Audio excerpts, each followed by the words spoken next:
All right, welcome back. Now, we've been talking about God's redemption story, the story of God's redemption through the scriptures. Um, so quickly, we're going to look at the book of Kings, Second Kings. We discovered that the story has been narrowed. We have been following the video from the beginning. You see how the narrowing has done. Those people who are not part of the Jesus' pipeline, people who are not Jesus' lineage, there's no much information given about them. There's little story told about them. So we came to Solomon, and after Solomon, Rehoboam. After Rehoboam, there was a division. The nation split into northern Israel and southern Israel. Northern Israel consisted of 10 tribes. Southern Israel consisted of 2 tribes, which is Judah and Benjamin. Judah and Benjamin. Okay, so you can see now after that separation, after that breakout, they became 2 nations. You discover that most times there are always 2 kings in Israel at large. Okay, so there is Israel, and then there is Judah. Those people whom we call Jews now is our nickname for those people who are from the nation of Judah and the combination of Benjamin. So this is what happens now. The whole story in the book of Kings tells us simultaneously the stories of the kings that ruled both northern Israel and southern Israel. One of the most wicked kings that we had ruling northern Israel was Ahab, right? And that was where Elijah's ministry was based. He didn't minister to the southern kings, right? And then one of the most wicked kings that ruled the southern kingdom is the son of Hezekiah, the son of Hezekiah, who later repented, right? He was the person that happened to be one of the most wicked kings that ruled the southern kingdom. Anyway, so the whole book of Kings, both First Kings and Second Kings, tell us simultaneously the stories of the kings that ruled Israel, the stories of the kings that ruled southern Israel, which is Judah and Benjamin. Okay. Now, in between, I think around First Kings chapter 17 or so, you're going to see where Israel was taken to captivity. Northern Israel now, not southern Israel. Where they were taken to captivity. This is the picture of the captivity, what happened there. This is what happened. They were taken, God warned them about an imminent captivity, but they didn't pay attention to listen to what he was saying. So what happened that he took them out of their land and took them to Syria.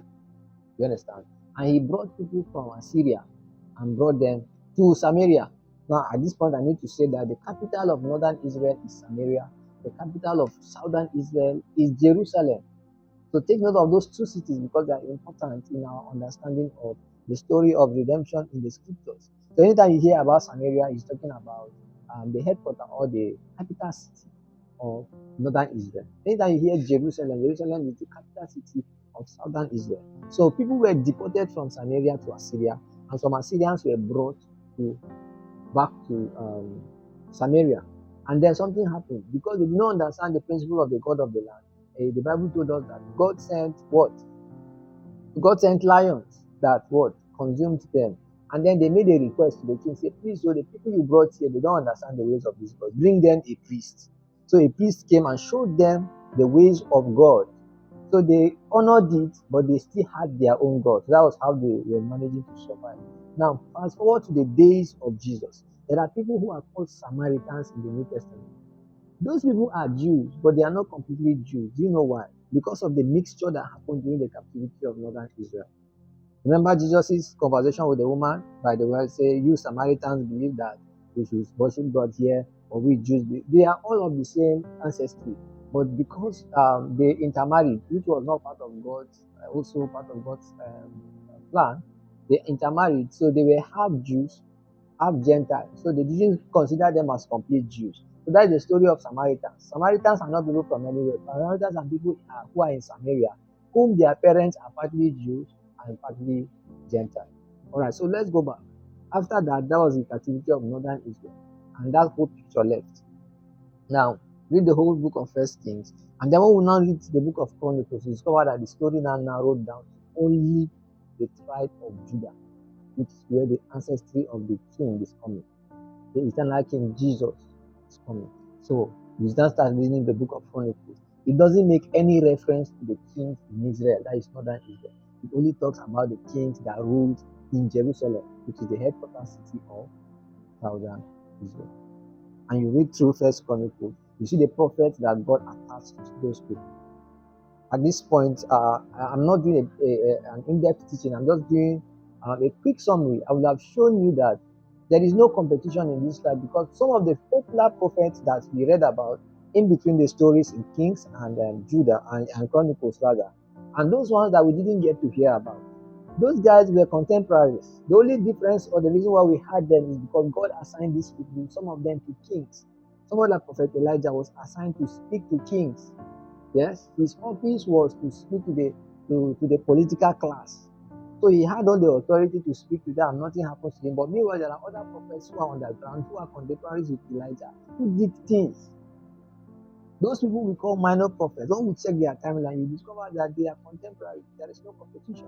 Just know where God has called you to serve and serve there. Stay there. Nobody's looking, nobody's competing with anybody. If we understand our place, competition will be taken out and God will move. Perfect. So throughout the book of Chronicles, you see from this person to this person, from this person to this person, how they all either sinned against God, and then how God removed all of them, up until the last chapter in the book of Second Chronicles that told us that's where Prophet Jeremiah came into the scene, right? Jeremiah started prophesying just few years. Now when Jeremiah was a kid, if you check the timeline, I don't have the time to show you that, but if you check the timeline, you discover that while Isaiah was prophesying, Jeremiah was a boy. After Isaiah exited the scene, it was Isaiah that spoke to Prophet King Hezekiah. When Isaiah exited the scene, the next person that God called or put upon that mantle was Jeremiah. Now, immediately Hezekiah died, and his students started misbehaving. That was when Jeremiah came to this. And for 22 years, he kept prophesying one thing: the captivity that is coming. And he prophesied to 4 children of Hezekiah who didn't hear, including Eliakim and Jehoiakim and Jehoiachin, all of them.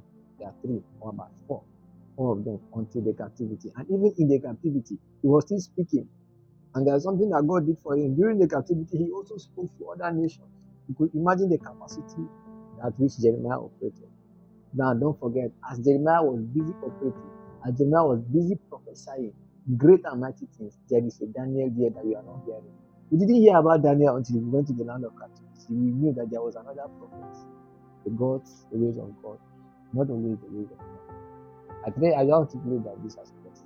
So we're going to continue, hopefully, in the next series of videos. Thank you for watching. Stay blessed.